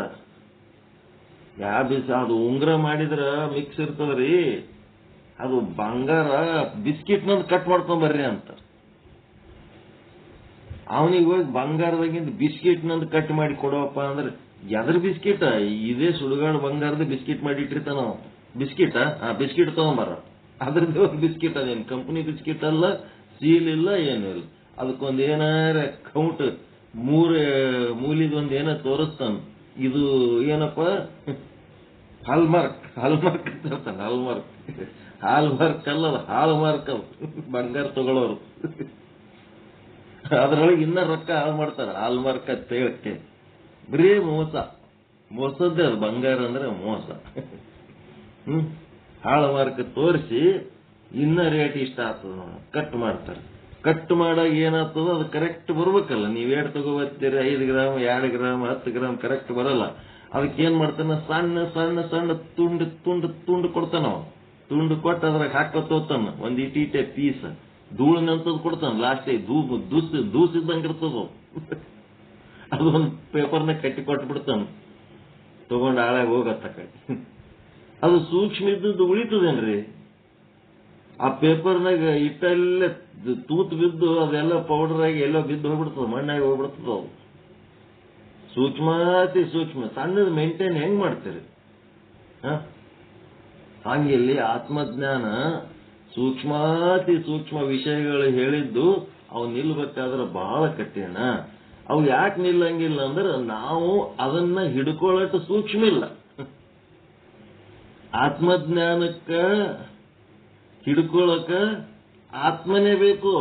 ಬೇರೆ ಎದ್ರಾಗ ಹಿಡ್ಕೊಳಕ್ಕಾಗಲ್ಲ, ಘಟದಾಗ ಹಿಡ್ಕೊಳಕ್ಕಾಗಲ್ಲ, ಒತ್ತರದಾಗ ಹಿಡ್ಕೊಳಕ್ಕಾಗಲ್ಲ, ಬಲೂನಾಗ ಹಿಡ್ಕೊಳಕ್ಕಾಗಲ್ಲ, ಯಾವುದೋ ಒಂದು ಬ್ಯಾಟ್ರಿದಾಗ ಕರೆಂಟ್ ಹೆಂಗ್ ಹಿಡ್ಕೋತಾರ ಹಂಗ ಕರೆಂಟ್ ಸ್ಟಾಕ್ ಮಾಡ್ಕೊಳಕ್ ಬರಂಗಿಲ್ಲ. ಆತ್ಮಜ್ಞಾನಕ್ಕ ಆತ್ಮನೇ ಬೇಕು. ಆತ್ಮ ಎಷ್ಟು ಸೂಕ್ಷ್ಮದ ಅದರಂಗ ಆದಾಗೆ ಅದು ಆತ್ಮಜ್ಞಾನ ನಮ್ಮೊಳಗೆ ಹರಿತದ. ಬುದ್ಧಿಗೆ ತಿಳಿಯಂಗಿಲ್ಲ. ಆ ಬುದ್ಧಿ ಶುದ್ಧ ಆದಾಗ ಆ ಶುದ್ಧ ಬುದ್ಧಿಗೆ ಅದು ಅನುಭವಕ್ಕೆ ಬರ್ತದೆ. ಶುದ್ಧ ಬುದ್ಧಿ ಆಗದಂದ್ರೆ ಏನು? ಸೂಕ್ಷ್ಮ ಆಗದ ಅಂತಷ್ಟೇ. ತನ್ನೊಳಗಿರುವಂತ ಎಲ್ಲ ಭೌತಿಕ ಗುಣಗಳನ್ನು ತ್ಯಾಗ ಮಾಡಿ ಕೇವಲ ಸೂಕ್ಷ್ಮ ರೂಪದಲ್ಲಿ ಇತ್ತು ಅಂತಂದ್ರೆ ಆ ಬುದ್ಧಿ ಒಳಗ ಏನೇನೋ ತುಂಬಿಕೊಂಡಿದ್ದೇವೋ ಜಾಗ ಇರ್ಲಿಲ್ಲ ಅಂತಂದ್ರೆ ಅದು ಎಲ್ಲಿ ಬರ್ತದೆ? ಮನಿ ಒಳಗ ಹೋಗ್ಬೇಕಂದ್ರತ್ನಾಗ ಮನಿ ತುಂಬಾ ಮಂದಿ ಕೂತಿದ್ರು ಅಂದ್ರೆ ಇರ್ಲಿ ಬಿಡಪ್ಪ, ಇಲ್ಲೇ ಹೊರ ಕಟ್ಟಿ ಮೇಲೆ ಕುಂದಿರ್ತೀನಿ, ಒಳಗೆಲ್ಲ ಜಗ್ಗಿ ಮೀಟಿಂಗ್ ನಡೆದ ಮಂದಿ ಅದರ ಅಂತ. ಹಂಗ ಬುದ್ಧಿ ಒಳಗ ಏನೆಲ್ಲ ತುಂಬಿಕೊಂಡು ಹೊತ್ನಾಗ ಈ ಆತ್ಮಜ್ಞಾನ ಹೇಳ್ತೀನಿ ಅಂದ್ರೆ ಅಲ್ಲೆಲ್ಲಿ ಜಾಗ ಬರ್ತದೆ? ಅಲ್ಲಿ ಜಾಗನೇ ಇಲ್ಲ. ಬುದ್ಧಿಗೆ ಆತ್ಮಜ್ಞಾನ ಹೇಳ್ಬೇಕಂತ ಹೆಂಗ್ ಮಾಡ್ತೀರಿ? ಬುದ್ಧಿ ಒಳಗಿಂದು ಎಲ್ಲ ತ್ಯಾಗ ಮಾಡಿದ್ರೆ ಆತ್ಮಜ್ಞಾನಕ್ಕೆ ಜಾಗ ಸಿಗ್ತದೆ.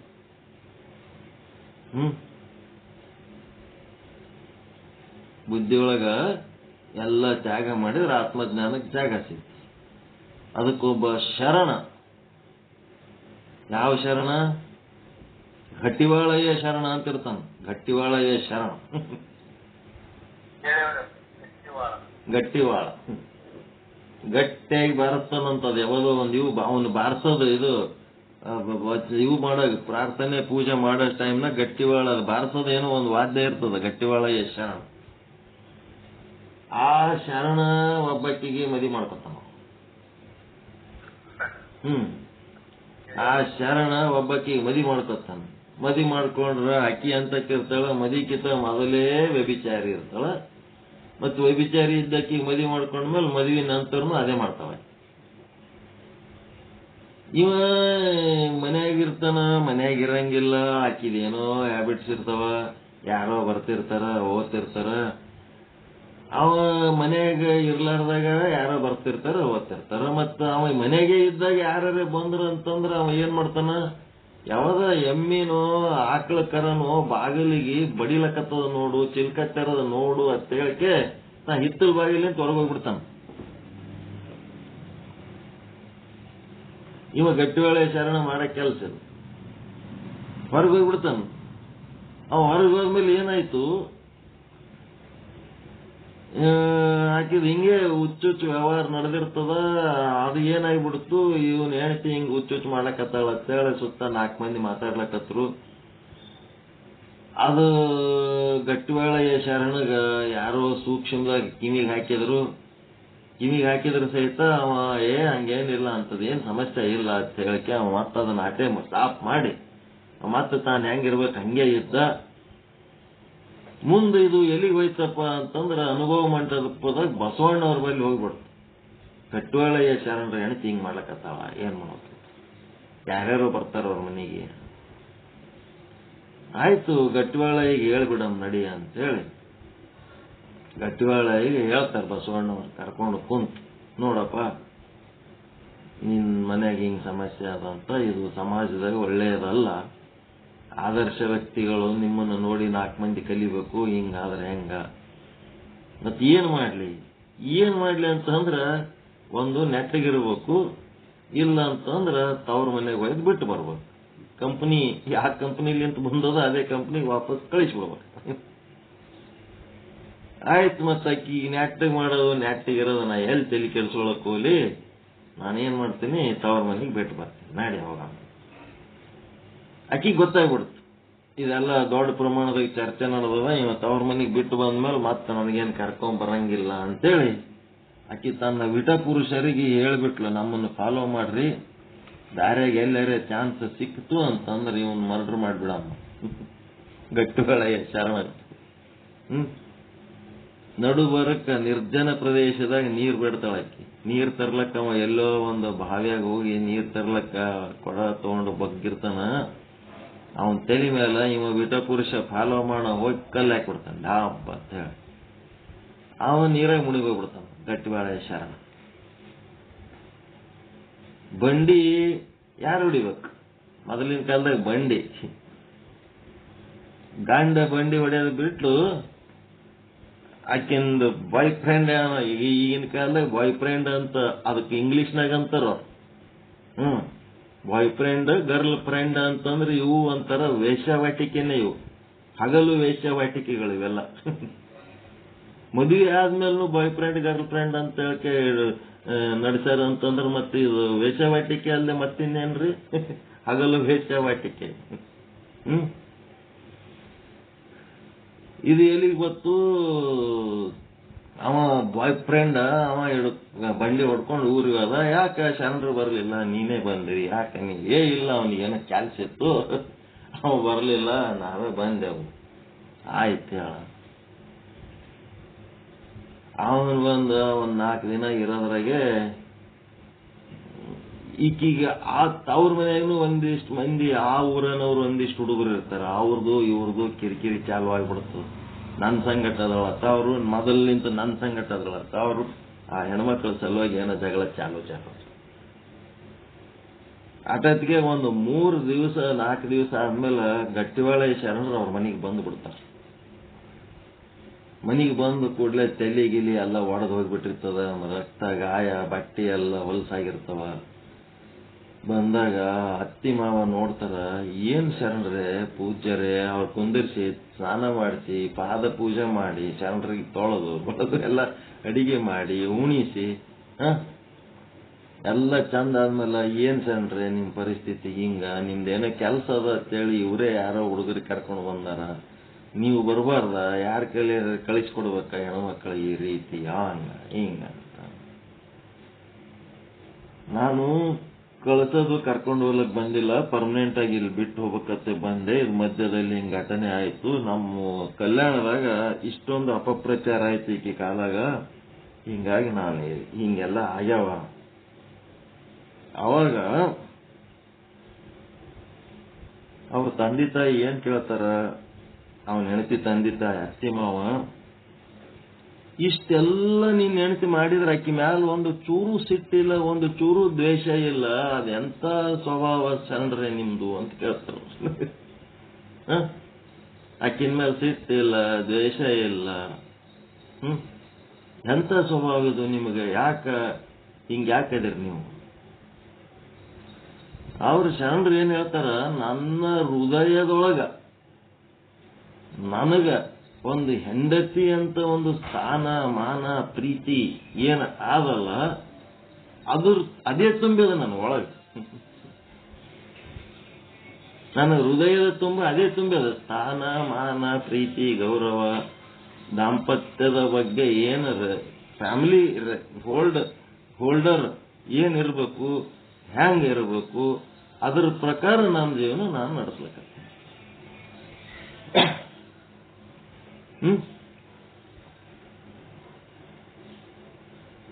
ನನ್ನ ಜೀವನ ಹೃದಯದ ತುಂಬ ಇದು ಆದ, ಅವಳ ವರ್ತನೆಯನ್ನ ನೋಡಿ ಅವಳ ಮೇಲೆ ಸಿಟ್ಟು, ಅವಳ ಮೇಲೆ ದ್ವೇಷ, ಇವೆಲ್ಲ ಈರ್ಷೆ, ಇವು ಯಾವುದಕ್ಕೂ ನಾನು ಹೃದಯದಾಗ ಜಾಗನೇ ಇಲ್ಲ.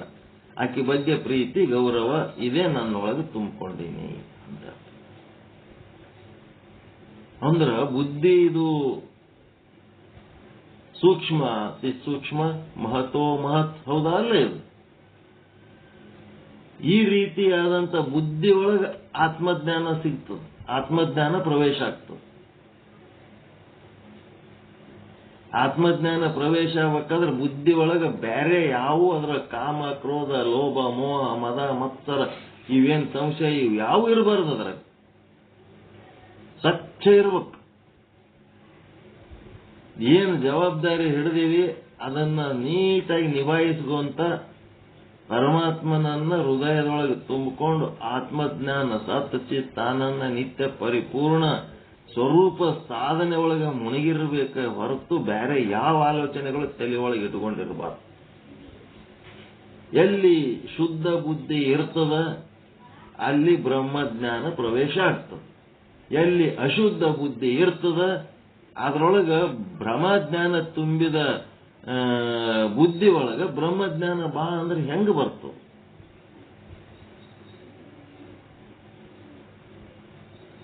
ಹಿಂಗ ಇಷ್ಟೊಂದು ಸಮಸ್ಯೆ ಇದ್ರೂ ಸಹಿತ ಗಟ್ಟಿವಾಳ ಶರಣ ತನ್ನ ಹೃದಯದ ಆಕಾಶವನ್ನ ಎಷ್ಟು ಸ್ವಚ್ಛಂದವಾಗಿ ಇಟ್ಟುಕೊಂಡ.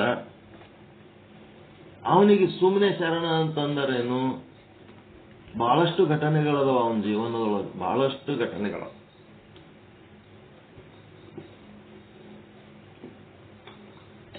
ಶರಣರು ಆಗ್ಬೇಕಂದ್ರ ಸುಮ್ಮನೆ ಅಲ್ಲ.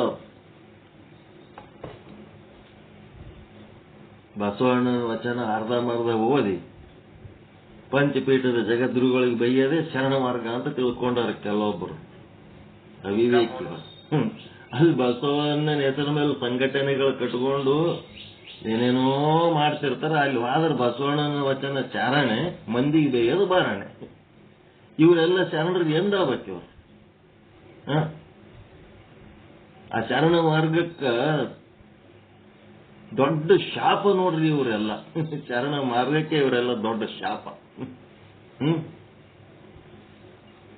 ಇರ್ಲಿ, ಇರಬೇಕು ಅಂತ ಹೇಳ್ತಾರ್ರಿ. ಹಂಗ ಶರಣರ ಅನಿಸ್ಕೊಂಡ ಕೆಲಸ ಆ ಶೋಧ ಈಗ ಬಸವಣ್ಣನ ಹೆಸರ ಮೇಲೆ ಸಂಘಟನೆಗಳು ಮಾಡಿದ್ಮೇಲೆ ಬಸವ ಮಾರ್ಗದಲ್ಲಿ ನಡೆದು ನಾವು ಶರಣರಾಗಬೇಕು ಅನ್ನೋದು ಅಲ್ಲಿ ಸಾಧನೆ ಆಗ್ಬೇಕು. ಏನು ಸನಾತನ ಹಿಂದೂ ಧರ್ಮದವ್ರಿಗೆ ಬೈಯೋದು, ಪಂಚಪೀಠದವ್ರಿಗೆ ಬೈಯೋದು, ಮತ್ ಇನ್ ಯಾರ್ಯಾರಿಗೂ ಟೀಕೆ ಇದು ಮಾಡೋದಕ್ಕ ನಿಮ್ಮ ಕೇಂದ್ರಗಳಿರೋದು.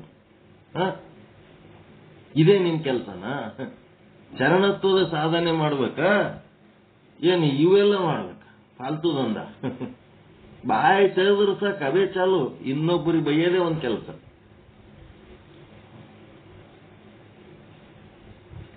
ಏನ್ ಮಾಡಕ್ಕಾಗ್ತದೆ? ಯಾರ್ಯಾರು ಏನೇನ್ ಮಾಡ್ಲಕ್ ಬಂದು ಏನ್ ಮಾಡ್ಬೇಕು ಮಾಡ್ತಿರ್ತಾರ, ಏನೇನ್ ಆಗ್ಬೇಕಾಗಿ ಎಲ್ಲಿಗೆ ಹೋಗ್ಬೇಕು ಹೋಗ್ತಿರ್ತಾರ ಅಷ್ಟೇ. ಮರಣಕ್ಕೆ ಗುರಿಯಾಗಿ ಹೋಗುವ ಶರಣರು ಬೇರೆ, ನಿತ್ಯ ಸುಳ್ಳು ಶರಣರು. ಮೋಕ್ಷಕ್ಕೆ ಗುರಿಯಾಗಿ ಹೋಗಿ ಶಿವಸ್ವರೂಪ, ಬ್ರಹ್ಮಸ್ವರೂಪ, ಸತ್ಯ ಸ್ವರೂಪ ಏನಂತಾರ ಅವರು ಬೇರೆ. ಹಂಗಾಗಿ ನಾವು ಏನ್ ಹೇಳ್ಬೇಕಾಗ್ಯದ, ಆತ್ಮಕ್ಕೆ ತಗೊಂಡು ಹೋಗ್ಬೇಕಾಗಿದೆ. ಇಲ್ಲಿ ಮಹಾಲಿಂಗ ಸ್ಥಳ ಅಂದ್ರೆ ಐಕ್ಯ ಸ್ಥಳ.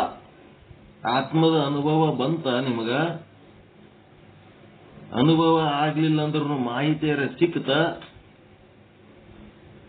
ಮಾಹಿತಿ ಸಿಕ್ಕಿಲ್ಲ ಅಂದ್ರೂ ಒಂದಿಟ್ಟು ಏನಾರ ಜ್ಞಾನ ಉಂಟಾಯ್ತಾ? ಇಷ್ಟೆಲ್ಲ ಗೊತ್ತಿದ್ದಿದ್ದಿಲ್ಲ, ಇದು ಗೊತ್ತಾಯ್ತು ಅಂತೇಳಿ ಏನಾರ ಒಂದಿಟ್ಟು ಖುಷಿ ಆಯ್ತಾ? ಏನಾಯ್ತು ನಿಮಗೆ? ಸೂಕ್ಷ್ಮದಿಂದ ಅತಿ ಸೂಕ್ಷ್ಮ ಕಡೆ ಹೋಗುವಂತ ಏನಾರ ಒಂದು ಆಗ್ಬೇಕಲ್ಲ. ಆಯ್ತು ಅನುಭವ. ಖುಷಿ ಅದ, ಆನಂದ ಆಯ್ತಂತಂದ್ರ ಅದೇ ಆನಂದ ಉಳಿಬೇಕಲ್ಲ. ಯಾಕೆ ಉಳಿಯಂಗಿಲ್ಲ ಅಂದ್ರ ಸೂಕ್ಷ್ಮಾತಿ ಸೂಕ್ಷ್ಮದ ಉಳಿಯಂಗಿಲ್ಲ. ಯಾಕೆ ಉಳಿಯಂಗಿಲ್ಲ? ನಾವೇನ್ ಹಿಡ್ಕೊಳಕ್ ಬುದ್ಧಿಲಿಂತ ಪ್ರಯತ್ನ ಮಾಡ್ಲಿಕ್ಕತ್ತೇವಲ್ಲ, ಆ ಬುದ್ಧಿ ಅದಕ್ಕಿಂತ ಸ್ಥೂಲ ಇರುವ ಕಾರಣ ಅದು ಹಿಡ್ಕೊಳ್ಳಂಗಿಲ್ಲ. ನಮ್ಮ ಬುದ್ಧಿ ಸೂಕ್ಷ್ಮ ಇತ್ತಲ್ಲ ಹಿಡ್ಕೊಂಡ್ಬಿಡ್ತದೆ. ಆತ್ಮದಷ್ಟೇ ನಮ್ಮ ಬುದ್ಧಿ ಸೂಕ್ಷ್ಮ ಇತ್ತಂದ್ರೆ ಹಿಡ್ಕೊಂಡ್ಬಿಡ್ತದೆ. ಎಲ್ಲಾರೆ ನಾವು ಸತ್ಸಂಗಕ್ಕೆ ಹೋದಲ್ಲಿ ನಮ್ಮನ್ನು ನೋಡಿದ್ರೆ ಸುಮ್ಮೇನೋ ಹುಚ್ಚು ಕೂತಾನ ಅಂತ ಕಾಣಿಸ್ತಿರ್ತದ. ನಮ್ಮ ಬುದ್ಧಿ ಸೂಕ್ಷ್ಮ ಇಟ್ಕೊಂಡಿರ್ತೀವಲ್ಲ, ಅವ್ರು ಏನು ಮಾತಾಡ್ಲಕತ್ತಾರ, ಏನು ಬುಟಾಳತನ ಮಾಡ್ಲಕತ್ತಾರ, ಪಬ್ಲಿಕ್ಕಿಗೆ ಏನು ಹುಚ್ಚು ಮಾಡ್ಲಕತ್ತಾರ, ಪಬ್ಲಿಕ್ಕಿಗೆ ಯಾವ ರೀತಿ ಮಿಸ್ಗೈಡ್ ಮಾಡ್ಲಕತ್ತಾರ ಎಲ್ಲ ಗೊತ್ತಾಗ್ತಿರ್ತದೆ ನಮಗೆ. ಸುಮ್ನೆ ಜೋಕ್ ಹೇಳಿ ಹಲ್ಲು ಕಿಸೋದೇ ಒಂದು ದೊಡ್ಡ ಪ್ರವಚನ ಮಾಡ್ತಿರ್ತಾರೆ. ದೊಡ್ಡ ದೊಡ್ಡ ಪೀಠಗಳು ಹಿಡ್ಕೊಂಡು ಕೂತಾರ, ದೊಡ್ಡ ದೊಡ್ಡ ಹೆಸರುಗಳು ಹೇಳ್ಕೋತಾರ. ಹೆಣ್ಮಕ್ಳ ಬಗ್ಗೆ ಜೋಕ್ ಮಾಡೋದು, ಗಂಡು ಮಕ್ಕಳ ಬಗ್ಗೆ ಜೋಕ್ ಮಾಡೋದು, ಸಂಸಾರದ ಸುದ್ದಿ ಮಾತಾಡೋದು. ಇದಕ್ಕೆ ಇವರು ಗುರುಗಳಾಗಿ ಹೋಗಿ ಹುಚ್ಚು ಮಾತಾಡ್ಕೋತ ಅವ್ರು ಅದೇ ಒಂದು ಅರ್ಧ ತಾಸು ಪ್ರವಚನ ಓಸು ಮಂದಿ ಹಲ್ಲು ಕಿಸಿದ ಭಾರಿ ದೊಡ್ಡದೇನೋ ಸಾಧನೆ ಮಾಡಿ ಅಲ್ಲಿ ಯಾವಾಗ ಎದ್ದು ಬರಲಿ ಅಂತ ಉಸಿರುಗಟ್ಟ ವಾತಾವರಣ ಉಂಟಾಗ್ತಿರ್ತದೆ.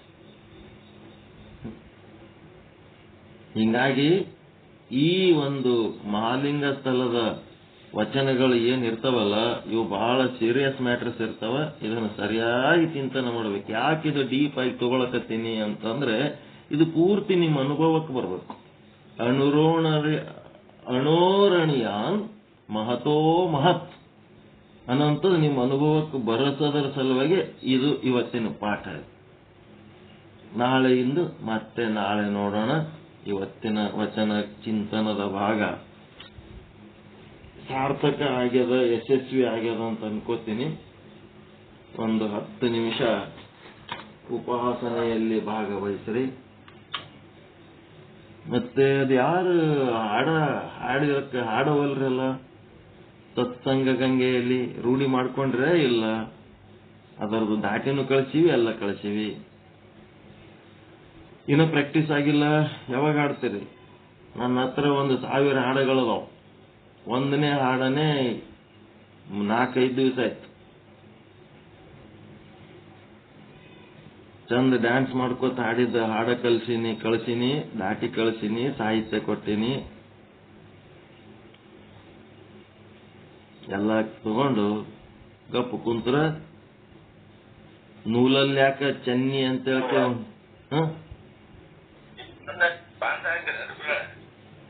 ಹಾಕಿವ್ ನೋಡ್ರಿ. ದಿನ ನೀವು ನೋಡ್ಬೇಕಪ್ಪ. ಎಲ್ಲ ಹಾಕಿವ್, ಡ್ಯಾನ್ಸ್ ಮಾಡ್ಕೋತ ಹಾಡಿತ್ತದ. ಎಲ್ಲ ಗ್ರೂಪಿಗೆ ಹಾಕಿನಿ, ಎಲ್ಲದ್ರಾಗ.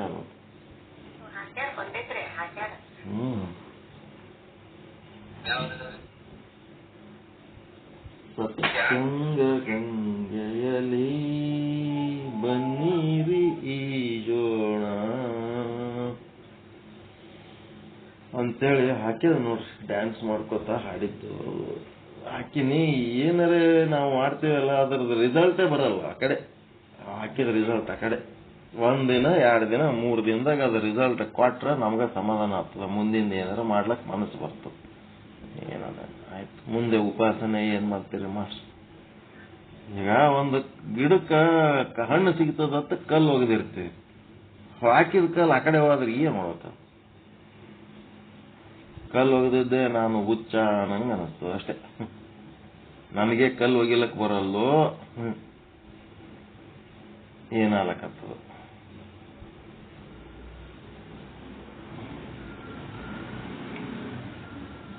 ರಿಸಲ್ಟ್ ಬರ್ಬೇಕು.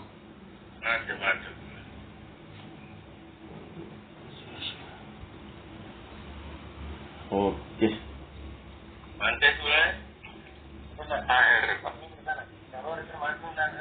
ಒಂದು 5 ರಿಂದ 10 ನಿಮಿಷ ಉಪಾಸನೆ ಮಾಡ್ರಿ. ಆಮೇಲೆ ವಿಚಾರ ಸಾಗರಕ್ಕೆ ಹೋಗೋಣ. ಮಾಡಿಸ್ತಾರ.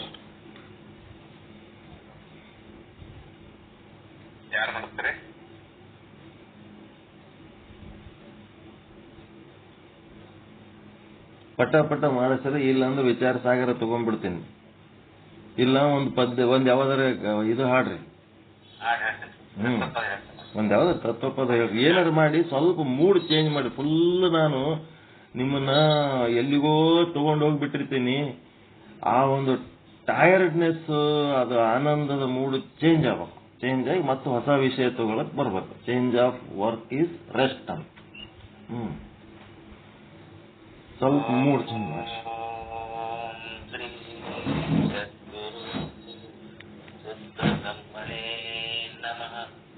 ಎಲ್ಲ ಮಹಾತ್ಮರಿಗೂ ಶರಣಾರ್ಥಿಗಳು. ಈಗ ಒಂದು ತತ್ವಪದ ಅಜ್ಞಾನದ ಕಾರ್ಯ. ಏನು ಹೇಳಲಿ ಅನ್ನ ಅಜ್ಞಾನ ಹೊಸವೇನು, ನಾನು ನನ್ನನ್ನು ಮರೆತೆ. ಏನು ಹೇಳಲಿ ಅನ್ನ ಅಜ್ಞಾನ ವಶವೇನು, ನಾನು ನನ್ನನ್ನು ಮರೆತೆ. ನಾನಾ ಜನ್ಮವ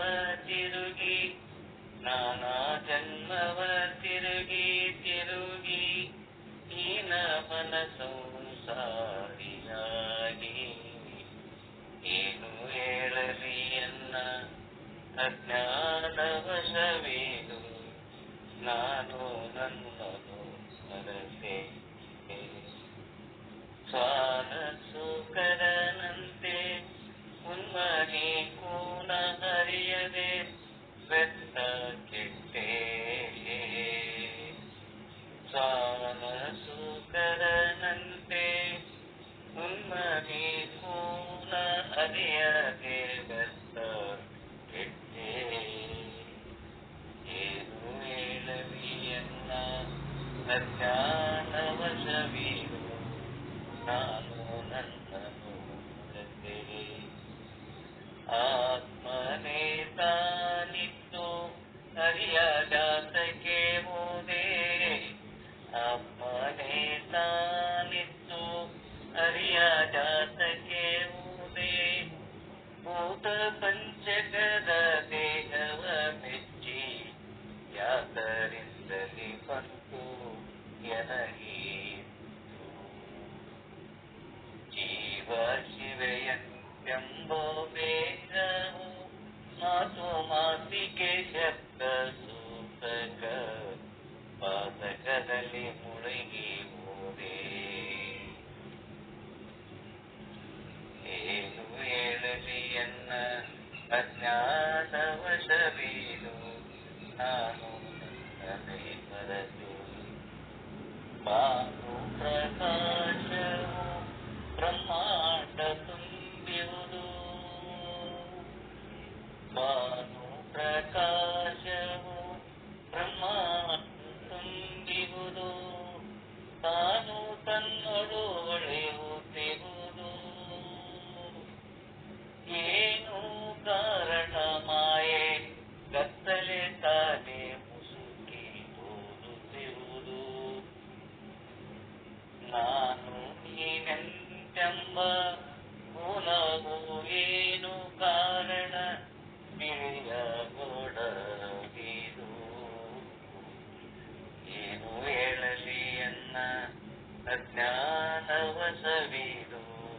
ನಾನು ನನ್ನನ್ನೇ ಮರೆತೆ ಪರುಷವು ತನ್ನೋಳು ಪರಿಪೂರ್ಣವಿರಲಿಕ್ಕೆ ಕರವಟ್ಟಿ ಬೇರುವುದು ಬಡತನವೇ ಅರಣಿ ತಾನಾಗಿತ್ತು ತನ್ನಲ್ಲಿ ನಳನವಾದಿ ನುಡಿದ ನುಡಿಗಳು ಗುರುವು ಕೂಡಲು ರೇಷ ನಿಮ್ಮಯ ಚರಣ ಕಾಂಬುವ ಮಗಳಿಗೇತು ಪರುಷರು ನೋಳು ಪರಿಪೂರ್ಣವಿರಲಿಕ್ಕೆ ಕರಹುಟ್ಟಿ ಬೇಡುವುದು ಬಡತನವೇ ರಮಿತಾನಾಗಿತ್ತು ತನ್ನಲ್ಲಿ ನರನ ಭಾವದಿ ನುಡಿದ ನುಡಿಗಳು ಗುರುವು ಕೂಡಲು ರೇಷ ನಿಮ್ಮಯ ಚರಣ ಕಾಂಬುವ ಮೊದಲಿಗಿತ್ತು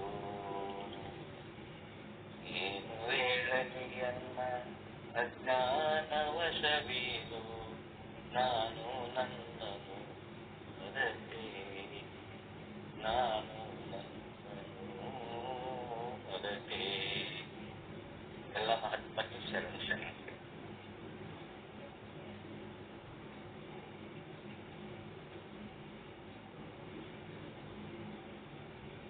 ತುಂಬಾ ಧನ್ಯವಾದಗಳು. ಬ್ರಹ್ಮನಿಷ್ಠ ತತ್ವನಾದಂಥ ಬೀಗರು ವಿಷಯವಾಗಿ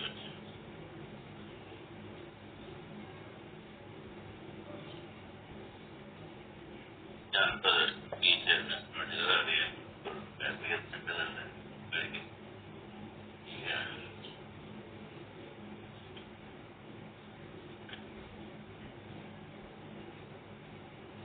ಧ್ಯಾನ ಉಪಾಸನೆ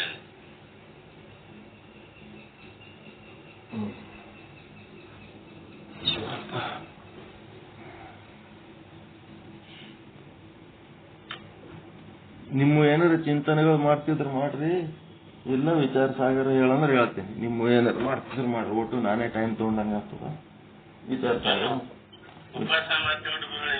ಏನ್ರಿ ಉಪಾಸನೆ ಮಾಡಿ ಬಿಟ್ಬಿಡ್ತೀರ, ನಾಳೆ ವಿಚಾರ ಸಾಗರ ತಗೊಳಮ್ಮ. ಏನ್ ಇವತ್ತು ತೋಳಮ್ಮ, ಏನ್ ನೀವ್ ಯಾರ ಏನಾರ ಹೇಳೋರದಿರ?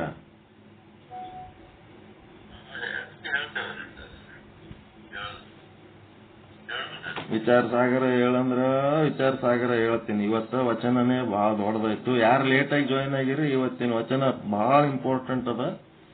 ಚೆನ್ನಾಗಿ ಕೇಳ್ರಿ ಇನ್ನೊಂದ್ಸಾರಿ ರೆಕಾರ್ಡಿಂಗು.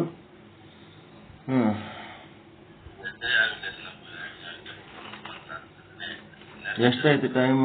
6:39, 6:44 ಆಗ್ತದ. ಉಪಾಸನೆ ಮಾಡ್ರಿ, ಒಂದಿಷ್ಟು ಏನಾರ ಚಿಂತನೆ ಮಾಡಿ ಎಷ್ಟಕ್ಕೆ ಮುಗಿಸ್ತೀರಿ?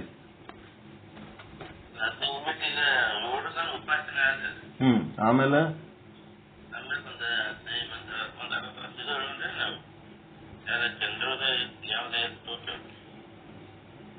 ನೋಡ್ರಿ, ನೀವ್ ಯಾರು ಏನ್ ಹೇಳ್ತೀರಿ ಹೇಳ್ರಿ. ಯಾರು ಹೇಳಿಲ್ಲ ಬ್ಯಾಡ್ರಿ, ನಾವು ವಿಚಾರ ಸಾಗರ ಹೇಳು ಅಂದ್ರೆ ಹೇಳ್ತೀನಿ. ಇಲ್ಲಾಂದ್ರೆ ನೀವೇನ್ ಮಾಡ್ತಿದ್ರಿ ಮಾಡ್ಕೊತ್ ಕೂಡ್ರಿ. ನಾಳೆ ವಿಚಾರ ಸಾಗರ ಹೇಳ್ಬೇಕತ್ ಮಾಡೀನಿ.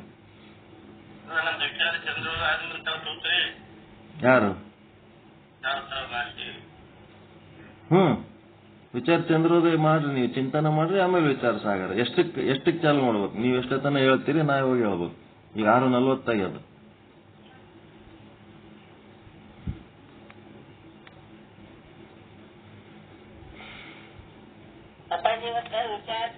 ವಿಚಾರ ಸಾಗರ ನಾವು ವಚನೆ ಮಾಡ್ತೀವಿ. ನಾಳೆ ನೀವೇ ಮಾಡ್ತೀರಲ್ಲ ಟೋಟಲ್? ಅದಕ್ಕೆ ಕೇಳಕತ್ತೀನಿ. ನನಗ ಏನು ವರ್ಕ್ ಕೊಡ್ತೀರಿ ಮುಂದಿಂದು? ನಿಮ್ಗೆ ನಾವೇ ಮಾಡ್ಕೋತೀವಿ. ಮುಂದಿನ ಸಮಯ ಎಲ್ಲ ನಾವೇ ತಗೋತೀವಿ ಅಂದ್ರೆ ನಿಮ್ಗೆ ಬಿಟ್ಬಿಡ್ತೀನಿ. ನಾಳೆ ವಿಚಾರ ಸಾಗರ ತಗೋತೀನಿ.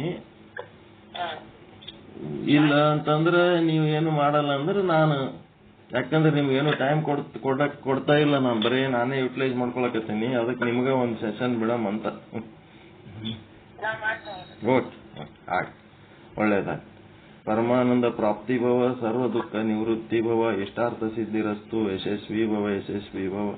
ಜೈ ಶುದ್ಧ ಬ್ರಹ್ಮ, ಜೈ ಜೈ ಶುದ್ಧ ಬ್ರಹ್ಮ. ಓಂ ಶಾಂತಿ ಶಾಂತಿ ಶಾಂತಿ. ಶರಣು ಶರಣಾರ್ಥಿ.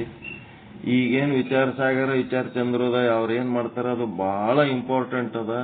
ಹೊಸದಾಗಿ ಯಾರು ಜಾಯಿನ್ ಆಗಿರಿ ಅವರಿಗೆ ಅದು ಬಹಳ ಉಪಯುಕ್ತವಾದ ಪಾಠ ಅದ. ಅವ್ರ ವಿಚಾರ ಚಂದ್ರೋದಯ, ವಿಚಾರ ಸಾಗರ 10 ಸಾರಿ ಮಾಡಿ ಮುಗಿಸಿದವರು ಅದರ. ಅವರು ಅದನ್ನ ಅನುಭವ ಪೂರ್ಣವಾಗಿ ಹೇಳ್ತಿರ್ತಾರ. ಪ್ರತಿಯೊಂದೊಂದು ಶಬ್ದ ಸಹಿತ ಬಿಡ್ಲಾರ್ದಂಗ ಅದು ಗ್ರಹಣ ಮಾಡಿ ಈ ಒಂದು ವಿಚಾರ ಸಾಗರದ ಒಂದು ವಿಷಯ ಗ್ರಹಣ ಮಾಡುವುದಕ್ಕೆ ಯೋಗ್ಯರಾಗಬೇಕು ಅಂತ ಒಂದು ಸಾಧನೆ ಅದ. ಅವ್ರ ಫೌಂಡೇಶನ್ ಕೋರ್ಸು ಎಲ್ಲರೂ ಅಟೆಂಡ್ ಆಗ್ಬೇಕು. ನೀವು ನಾ ಬಿಡುನ ಪಟ್ಟ ತಿಳಕೆ ಕಟ್ ಮಾಡ್ಕೊಂಡು ಹೋಗಬಾರ್ದು. ವಿಚಾರ ಸಾಗರ, ವಿಚಾರ ಚಂದ್ರೋದಯದ ಮೆಲುಕುಗಳು ಬಹಳ ಇಂಪಾರ್ಟೆಂಟ್ ಅದಾವು. ಅವೆಲ್ಲ ಸರಿಯಾಗಿ ತಿಳ್ಕೊಂಡ್ರೆ ಮುಂದೆ ನಾ ಹೇಳೋ ವಿಷಯ ಅರ್ಥ ಆಗ್ತದೆ. ಅಂತಃಕರಣ ಹದ ಆಗಬೇಕು ಅಂದ್ರೆ ಮೊದಲ ಎಲ್ಲ ಶಬ್ದಗಳ ಅರ್ಥಗಳು ನಿಮ್ಗೆ ಅರ್ಥ ಆದವು ಅಂತಂದ್ರೆ ನಾವ್ ಹೇಳೋ ಶಬ್ದಗಳು ನಿಮ್ಗೆ ಅರ್ಥ ಆಗ್ತಾವ. ಆ ಮೂಲ ಶಬ್ದಗಳ ಅರ್ಥ ಈಗ ಅವ್ರು ತಿಳಿಸಿ ಹೇಳ್ತಿರ್ತಾರೆ, ಅನುಭವಕ್ಕೆ ಬರಂಗ ಹೇಳ್ತಿರ್ತಾರ. ಎಲ್ಲರೂ ಅಟೆಂಡ್ ಆಗಿ ಕೇಳ್ರಿ. ನನ್ನಷ್ಟೇ ಇಂಪಾರ್ಟೆಂಟ್ ಅವ್ರು ಮಾಡೋ ಪಾಠಗಳು.